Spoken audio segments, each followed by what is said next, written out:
I basically try to make meditation accessible and turn it into an experience by using sound. And I'm not talking about whale sounds that you might hear in a spa somewhere in Switzerland or Eastern Europe, but organic sounds, acoustic sounds from instruments like the gong or a singing bowl from Nepal or frosted crystal bowls from America or China. Well, number one, people are struggling mentally and they're realizing that the way they lead their lives doesn't work. Yeah. And there's more to life than just consuming. And there's this whole life waiting inside that wants to be addressed. But secondly, for it to be so commercial and accessible, especially mindfulness, like there is this idea of like streaks and doing it every day and being a little bit alpha type about it. So one way for me to get to know myself and to get rid of the veil of the stories I tell myself and have been telling myself is maybe to face a fear. Okay. A fear of, like, I think facing your fears is one way to find out more about yourself.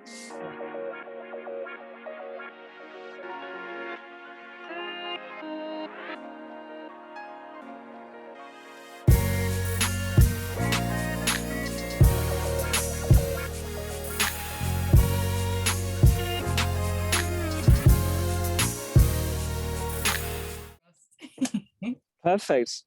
Oh, thank you so much for your time today, Leo. I really appreciate it. Yeah, it's a pleasure. Wonderful. So let's get into it then. So Leo, for everyone listening, can you explain a little bit about what it is that you do and what effect you believe it has on people? Okay, so I get paid to bang several gongs above the heads of people who are lying down. No, I basically try to make meditation accessible and turn it into an experience by using sound. And I'm not talking about whale sounds that you might hear in a spa somewhere in Switzerland or Eastern Europe, but organic sounds, acoustic sounds from instruments like the gong or a singing bowl from Nepal or frosted crystal bowls from America or China, and my voice as well. So that's what I do basically. Instead of telling you to pay attention to your breath and to the sensations that might be unfolding in the moment, like the feeling of the earth beneath your feet or the bird singing, nothing wrong with that. But I don't think that's a practice. I think that's like a byproduct of a state of mind and a state of being. It's called mindfulness, but I don't think it's something you need to practice. I think it's something that happens to you from having experienced certain things in life, such as traveling and experiencing new cultures and tastes and smells and scents, illness, I imagine, as well, having a child, all of those things, seeing things from a different point of view, like basically being immersed in another dimension. And when I say another dimension, like I said, I think I don't have a child, but imagine having a child, becoming a parent, or, being disabled for a while or forever, all of these things that, they push you or lead you into another dimension. And I think it doesn't necessarily guarantee that you will be mindful, but depending on the experiences, yes, you will have more awareness of what happens outside of you and within you. So yeah, as a long answer, basically, I work with sound. Wow. And I think people really like it because it's accessible. Like, it's not classical music, it's not rock music. You don't really have taste in there. You don't have entertainment in there. It's very open. It's open to interpretation. There's no lyrics. So it's very universal, and I think that's why people from all over the world really resonate. It's amazing. And I previously attended one of your incredible sound baths. And when you do make these sounds, either with your voice or with the gongs, what effect do you believe that it has on people and the audience listening? Right. Well, let's assume that we're in person in a room all together. I think sound is a wonderful experience as a group. I mean, I have had and I have private clients who want to just work alone with me, but I feel like processing sound in a room with people is how it's meant to be. I mean, I think our ancestors used to do that. On every continent. I think we used sound to communicate with each other, but also communicate maybe with what we believed are spirits. Something we've been doing for a long time, just differently. And we had maybe different instruments and different formats, different schedules, different ideas and concepts. But basically, it's not new. It's just that we're doing it in a slightly different way now in the 21st century. Wow. Yeah. And what does it do? And what does it do? I think there needs to be more research conducted on the field, on the subject. But I train people to do what I do, and we have like 3 or 4 neuroscientists who are involved in the faculty of teachers. And what you can confirm is that sound vibration, especially when it's applied to the body, promotes the production of nitric oxide. And nitric oxide is great for your cardiovascular system and your immune system. The other main thing I would say is it entrains your brain. And I don't think we quite understand how yet, but that's why people really trip when they do a sound bath, is because the brain kind of starts to produce different waves. The vagus nerve is triggered, which means it's kind of releasing certain neurochemicals, which are natural in your bloodstream. So there's a cascade effect. But basically, sound has a massive impact on your nervous system. And really, that's what it's all about these days. I think having a strong, resilient nervous system is very important. And that was one of my weaknesses. And I think sound has really helped me to balance it. And I don't think once it's balanced, it stays balanced. So it's for me, it's daily work, you know? Yeah. It's like instead of taking tablets and pills, I have to do certain things to maintain my nervous system. On the plus side, they do give me wonderful experiences, which I believe really help me as a human being in my personal and professional relationships. So it might sound like homework to me because I just kind of have to do it every day. But because of all the benefits on top of just balancing my nervous system, it's not really, it doesn't feel like a chore, if you know what I mean. Wow, that's a really interesting answer. And what made you decide to get into sound healing as a career choice? And has it always been something that you've done since you were a child? No, not at all. I mean, my parents were very much, like bathing in esoteric waters, you might say, in different ways and for different reasons. So I think there was always an interest in yoga or in non-duality and helping, serving people when you can. So that was always around in my family, I think. And also creativity. Come from a family of people who like to express themselves creatively. And I think it's becoming less and less rare. I think everybody wants to express themselves now and create, and they're realizing that they prefer to create than consume, which is a wonderful thing. So nothing special. I didn't come from a family of healers or geniuses, but I think my background has drawn me to music, even though there's no musician in my family. And then music eventually took me to London, because I'm from Switzerland. I'm from the French part of Switzerland. And then that's when I met my wife, Sarah, who took me to my first sound bath. Wow. And I think that's how it started. But I think really it all revolves around my love for sound and music. But did I think I was going to bang the gong when I was a kid? No. I thought I was going to be a policeman and then a rock star. So there you go. That's a beautiful story. Why do you think meditation is important for people, especially if they suffer from any anxiety or depression? Well, because science really tells us that it helps both, you Mm. know? And in some ways, anxiety and depression are, I guess, two faces of the same coin. Mm. So and again, I think it all goes back down to the nervous system and possibly the endocrine system as well. And then, of course, trauma, energetical trauma, physical trauma.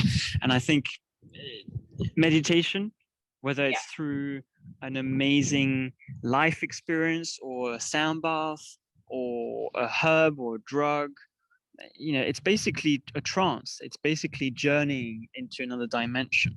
That's what it is. And I know, because I think I'm a living example or proof that it helps, because I used to suffer from panic attacks and anxiety, and that's gone, which is absolutely amazing. I think if I stopped journeying and I stopped looking after myself, I wouldn't be surprised if they came back, to be honest. Wow. I don't think that's a problem. I think that's just I think you land on Earth with certain predispositions,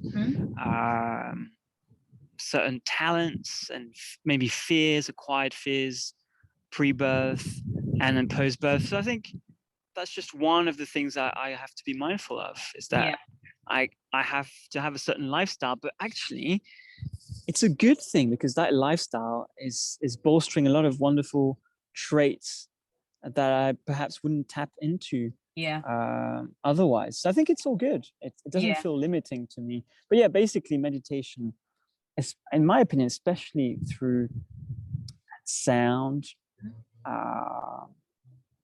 it really diffuses anxiety and depression, and of course everybody's different, and it might take years or it might take weeks, but I think everybody sees a difference and progress very quickly. So yeah, and it's it's not expensive, and it doesn't damage your organs. It doesn't create any dependency or addiction. So I think for that reason, it makes sense to see so many people meditating these days. Yeah, that's a really interesting answer, and especially the part about how it's allowed you to create even better traits about yourself. And it's true, the discipline that it would require for you to do that every day, that allows you to, get on with things and consistently apply them to your everyday life. So yeah, that's really powerful. That's really Do you meditate? Sometimes, but I was going to ask you, I think it's my next question. Following your spirituality, have you had any difficult moments when you wondered if it was working or not, or if you should continue this path? Because one time when I meditated, I actually got really scared. And I've always wanted to ask somebody why, I feel like I went so deep that it almost scared me where I was going. I was like, I don't want to do this again. So yeah, what do you think? Why did that happen? I don't think I'll be able to answer that question, why did it happen, or how does it work. I think it's all very unknown. But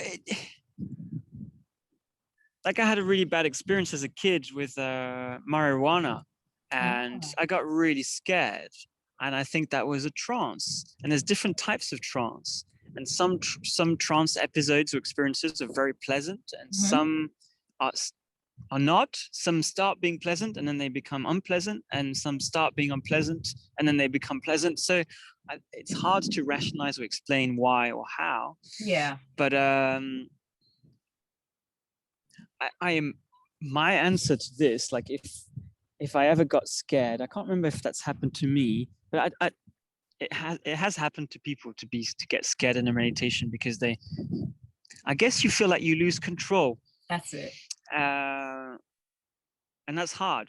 It's scary, that loss of control can feel like you're dying or about to die, I imagine. So it probably awakens a primal fear, Yeah. And so that's what I would say. Now, have I ever thought it suddenly wasn't working after having previously worked? No, and I'll tell you why. Because I don't approach this as one-off experiences. I really see it as a journey. It's the sum of all the meditations over a lifetime that I'm interested in. Okay. I'm not interested in like nailing. I never think, oh, I nailed that meditation, which I find that that's kind of what is encouraged a little bit. Like nobody's actively encouraging this, but because it's becoming more popular and commercial, and the reason why it is becoming more commercial is, well, number one, people are struggling mentally, and they're realizing that the way they lead their lives doesn't work. Yeah. And it's not, and it's just, there's more to life than just consuming, and there's this whole life waiting inside that wants to be addressed. But secondly, for it to be so commercial and accessible, especially mindfulness, like there is this idea of like streaks and doing it every day and being a little bit alpha type about it, you know, being a bit sporty and athletic about meditation. And I'm sure it works for some people because we're all different. So there must be some people out there for whom it works. But I think if you want to have longevity with meditation, which is almost like a friend, just think of meditation as getting to know different parts of yourself. And you know, a relationship is not all, we all know that a relationship is not all good and all pleasant. And therefore I expect meditation to not always be good and pleasant. And I think that helps. I don't have too many expectations. Yeah. But if I kept on going and panic attacks came back, I would probably keep going. And if after a year or 2 years or 3 years, at some point I would feel like, hold on, maybe this isn't working, or it's something else needs to be addressed, or something else needs to be done, then I guess I would address it. Yeah. So you know, life continually moves and things change. Yeah. So I'm not expecting this to work forever, although it might. But I think I'll just get creative and just think in the moment and say, okay, well, that's not working. Let's give that a break and let's reset the terrain, and maybe let's see what's out there. Like what is on my radar? Like what is life putting in front of my eyes and my ears? And maybe I can try something else, or maybe I can stop trying. That's a really interesting perspective. And yeah, I'll have to bear that in mind when I continue on to just like keep going and push through. And you're right, all relationships, sometimes it will have its ups and downs. So it's just like anything in life, really. That's really interesting. What does self-discovery mean to you? And how can people really get to the core of knowing themselves, do you think? Self-discovery, what does that mean? It means living. I think through living, you discover parts of yourself. And what was your second question? And then how do you think people can really get to the core of knowing who they are? I mean, it's perhaps a simplistic answer, but as soon as you think you know who you are, you've probably lost yourself a little bit there. But how do you get to know yourself? I think there's so many ways, and it really depends on who you are.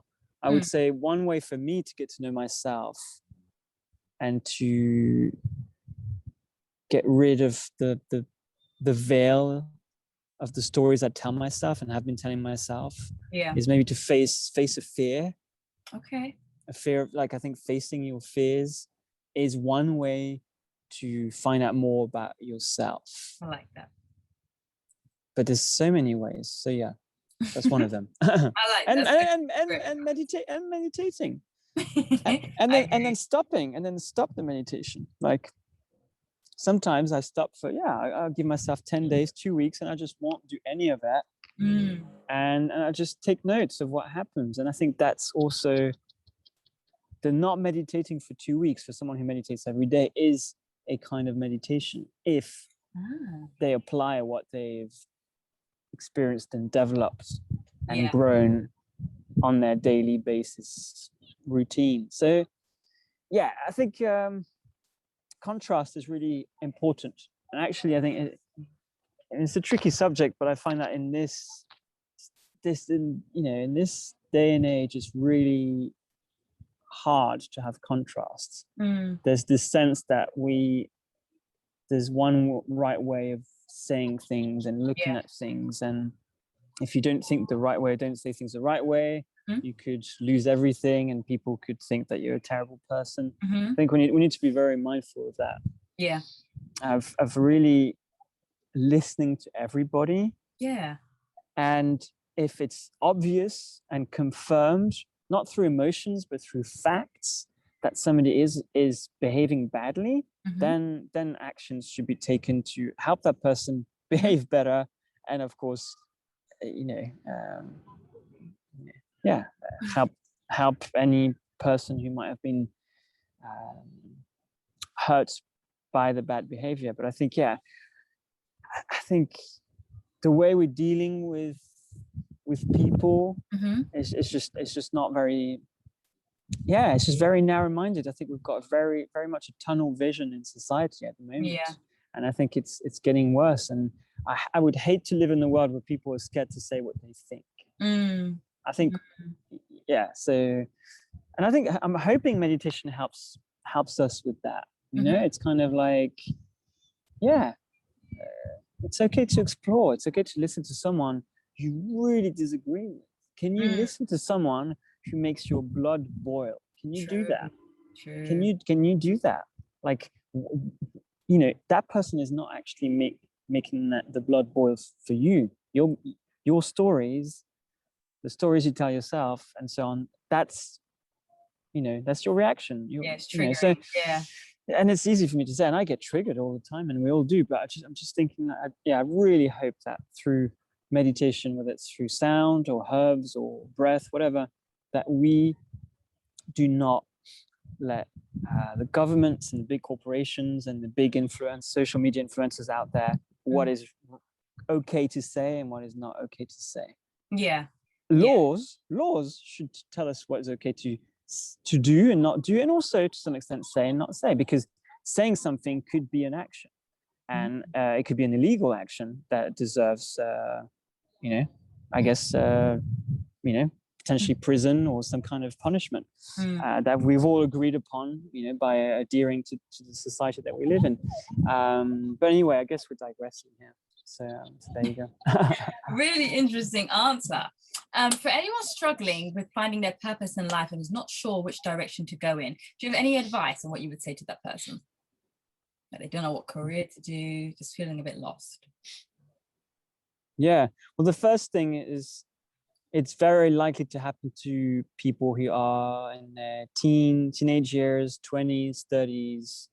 It could happen at any decade, but I think it seems to be a challenge that we experience as a teenager or young adult. And I think at that point, what we forget is that we have lots of time. I mean, you might not. I mean, you know, you could die tomorrow as a 20-year-old, but in general, we have lots of time. And Gary Vee says something quite interesting. He says, I try and be macro patient and micro impatient. So macro patient and micro impatient. And Bill Gates, I'm not a fan of Bill Gates, but what he says another interesting thing. He says, I underestimated what I could do. I overestimated what I could do in 1 year and underestimated what I could do in 5 years. So I think, again, it's the same with meditation. It's like showing up every day. Yeah. And not looking ahead or looking back, just being there with it. So back to your calling and your purpose and being fulfilled, I think that's a lifetime mission. And, you know, your interests and your passion might change over, you know, each decade, maybe every 5 years. So what I would say is, remember that you've got lots of time, but don't waste that time either. So if you want to achieve big things according to you, not according to social media or the world, big things according to you, things that you really care about, it's likely that it would take time. Like, important, beautiful things usually take time. I mean, yes, you could create something beautifully in 5 minutes, and that's ephemeral and it's very fast, but how about all the years and the hours that you've put into your craft to be able to create that beautiful thing that took you 5 minutes? Exactly. Right. Exactly. So I think being macro patient and micro impatient, so that means you know, knowing that you've got lots of time and not worrying, but equally not wasting your time every day. So making each day count, but knowing that things do take time and that it's a marathon, not a sprint. And then more concretely, I think what I would say is look at your YouTube history, look at your Google history, look at your credit card statements, like where are you spending your money, where are you spending your time? When you've got spare time, what do you like to do? Yeah. When I have spare time, I look after myself, a lot of well-being, and I make music. So I know that's where my heart is. That's it. Yeah. So that might help, you know. Really good advice. So yeah, look at your YouTube and Google history, credit cards, and see where you're investing your time and your money. That's really good advice that I haven't really heard before. And also, like as a young child, I mean, for me, it didn't really work because I wanted to be a policeman, and I don't really want to be a policeman now. But I also used to sing all the time as a kid, but I never said I want to be a singer. But it doesn't matter what you say. I think what you do is more important. So whether you said it or whether you did it, I think as a child, you're very much in touch with that wisdom that I think sometimes you can tap into when you meditate. Yeah. So yeah, I would say like do some just observe yourself, like acting in life. Like what do you do? What do you research? What do you YouTube? What do you spend money on? And also as a child, when you were tuned in and switched on and tapped on and turned on, what were you doing or saying you wanted to do? Yeah. I love that. That's really, really powerful. Can you tell us about any retreats or workshops you have coming up and why you think people should get involved with them?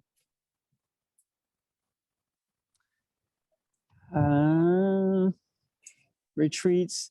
There might be a retreat in the pipeline, but nothing is confirmed. That would be it's hard to say. It might be in Turkey, might be in Ibiza. Wow. I think next year, in 2022, sorry, I will do a retreat in the Sahara Desert, which I had to postpone last year.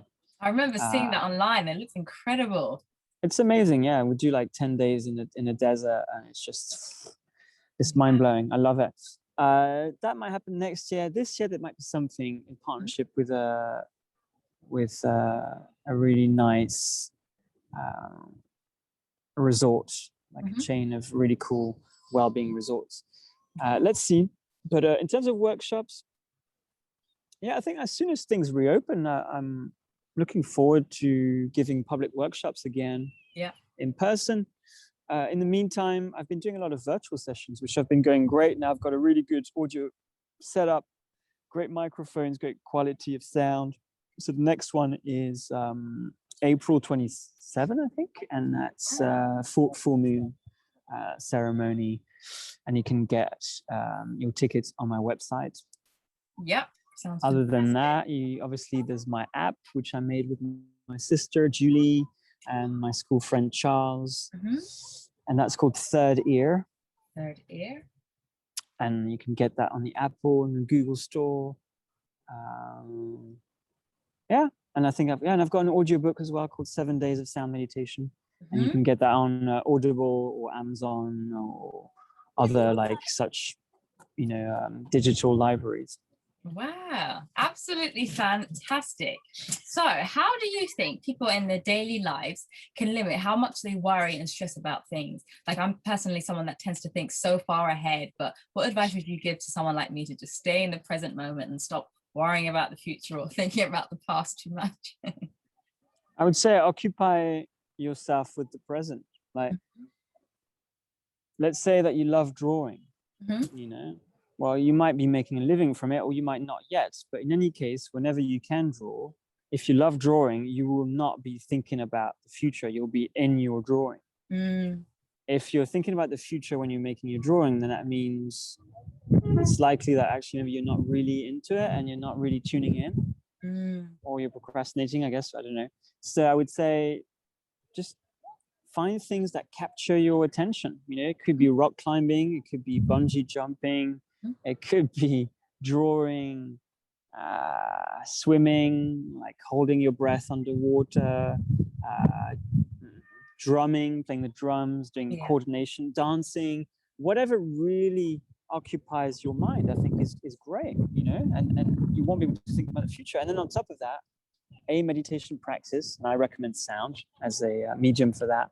That should help. And then also accepting that your mind tells stories. Like my mind tells me stories about the future, which are not true. Wow. Or maybe they are, who knows? It's a bit of both maybe. And my mind tells me stories about the past, which are also, some of them are true, some of them are kind of correct, some are totally incorrect. And it's just about accepting that sometimes it'll be a 20-second episode, sometimes it'll be a 5-minute episode, and that's okay, you know? Yeah, I love that. It's just like occupy your mind and your body with things that you love, because that's what we're on earth to, not just do everything we love, but at least some of our day should be spent on doing things we love. Otherwise, what's the point? And if you have even 30% or 20% of your day doing something you love that totally enables you to be absorbed in the moment, you won't mind that your mind goes monkey for the rest of it, or some of it. It's fine. Yeah, it's okay. So yeah, like I think it's important to be concrete. Like, what is it that enables me to just be totally with the thing I'm doing?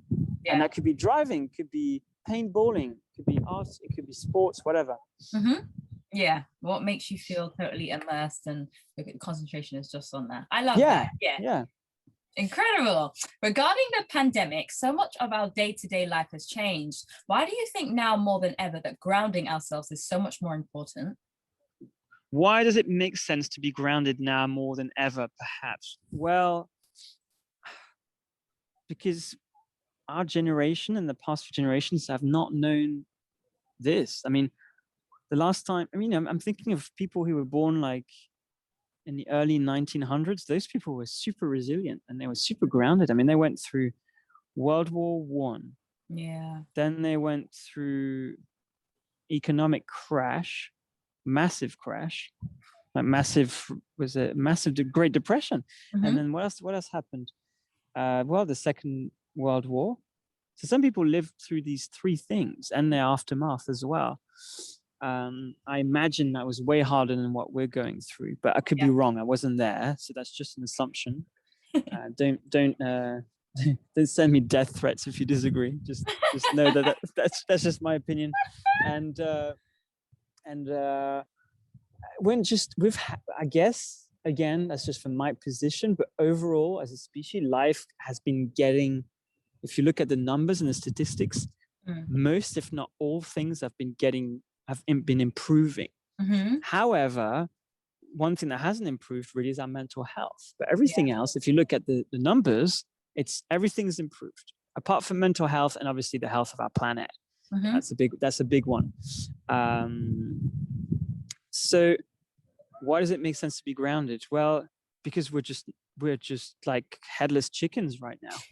We just don't know what's going on, and we're like, it's scary. And also, like, the media, that doesn't help. That's something that they didn't really have in the 20th century. They didn't have that, which would have made it way worse. If they had the kind of media that we have today, like spray painting the fear on the walls everywhere, I think that would have been exponentially more tough on them. So we have different challenges today. Let's not compare, but let's just say that it's unknown, and in a way, when you're grounded, you feel like you're not in control, but you feel like it's okay for things not to be in control. I think that's what I like about journeying and being in altered states, is that when I come out of it, I'm more flexible, I'm more porous, I'm like a sponge, I'm not rock solid.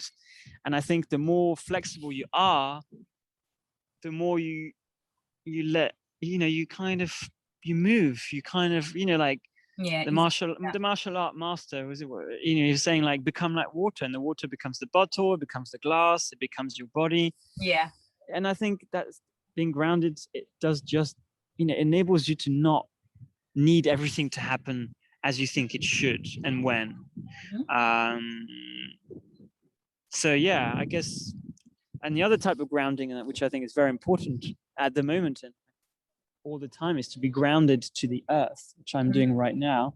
Yeah. I haven't painted my nails, but there you go. That's really essential to reduce inflammation. And it also enables you to process the rays of the sun, especially UV rays. Wow. So when you're grounded to the earth, you process the sun in a very different way. Obviously, you don't want to wear contact lenses. You don't want to wear sunglasses. You don't want to stare at the sun, of course, because that's not good for your eyes. But there's a lot of things that we used to do naturally that we've forgotten to do. And luckily, there's a few good people out there who are talking about how to rewild yourself. One of them is Dr. Jack Cruz from America. He's a great kind of quantum biologist, and I like what he's talking about. So worth researching him if you want to improve your health. But yeah, like I think inflammation plays a big role in how we respond to COVID. Sometimes it's something we can control, and unfortunately, sometimes we just have high inflammation levels in the body, and it's nothing we can do. But a lot of the time, we actually are in control of how inflamed we are. So, and I hope people will understand what I'm trying to say. It's just, you know, a lot of the great things for your body are actually free or very cheap. That's really good. And unfortunately, the government and the big corporations don't seem to take an interest in them. I don't know why. I wonder why. So I think I think being grounded is always essential, but especially these days. And there's so many ways to ground yourself. One of them is to spend time with people you love, being in nature, meditating, pondering on what is happening to you and how you're reacting, reading from people who you admire. Feeding yourself with good things, not just food and water. Feeding your senses, feeding your brain, feeding your talents, exchanging, disagreeing, agreeing, all of that is grounding. So I think it's essential. I love that. And you mentioned one of my favorite quotes, "Be like water," which I believe is from Bruce Lee. And it's something I love and I repeat all the time because it's true. Like the adaptability and the flexibility that you have, just flowing and being able to just go with anything and make yourself the best by just, you know, fitting into any shape that happens. You pour it in a bottle, so in the sea it spreads. You're right. If you allow yourself to be your best version all of the time, no matter what happens, it won't affect you because you're showing up as authentically you. That's really, really nice what you just said. He said, he's great. Love that. It's a great quote. Definitely a genius. So as a Gong meditation teacher, founder of the #1 sound meditation app Third Ear, and spiritual being that really knows how to focus and silence your inner thoughts, for you, what does it mean to truly give your all or nothing? You're very kind in your description. I don't know if I can attest to, I don't know if I can do that description justice, but so give me the question again. So what does it mean to you to give your all or nothing? Give your all or nothing. What does it mean? I mean, I think there should be several things. Maybe there's several things that can come through this. It's a cool thing to think about. For me, I think I can see time is flying by, and I feel like I'm young. But regardless of age and where you are in your life, I think, in my opinion, it doesn't really make sense to half-ass anything. So if you're gonna spend time and energy to do something, which is most likely will involve other people at some point in the making or in the receiving of it, you just by respect for life and for people and for yourself, you just give everything that you have. And it doesn't mean giving everything doesn't mean you're going to succeed, but just give everything that you have. It's just respect. I think it's common sense. Give all or nothing. And then also, I guess maybe it's kind of a nice thing to think about when it comes to relationships, maybe like people in general that we know, strangers or people that we know very well. It's all giving in a way. So I'm moving away from the all or nothing, but I think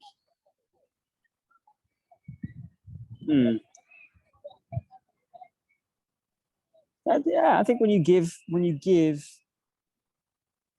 it becomes a gift to you as well in a strange way. And you see that people love to help each other and it makes them feel good. So that's a wonderful thing.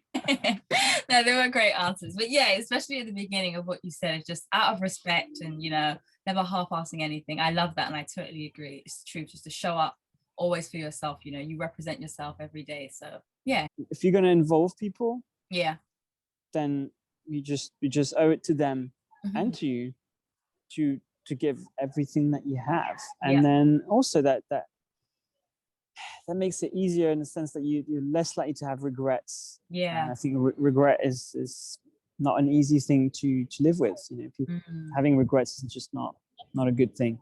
Wow. Thank you so much for your time today, Leah. And I really respect your well thought out answers. Yeah, really nice questions. So it takes two to tango.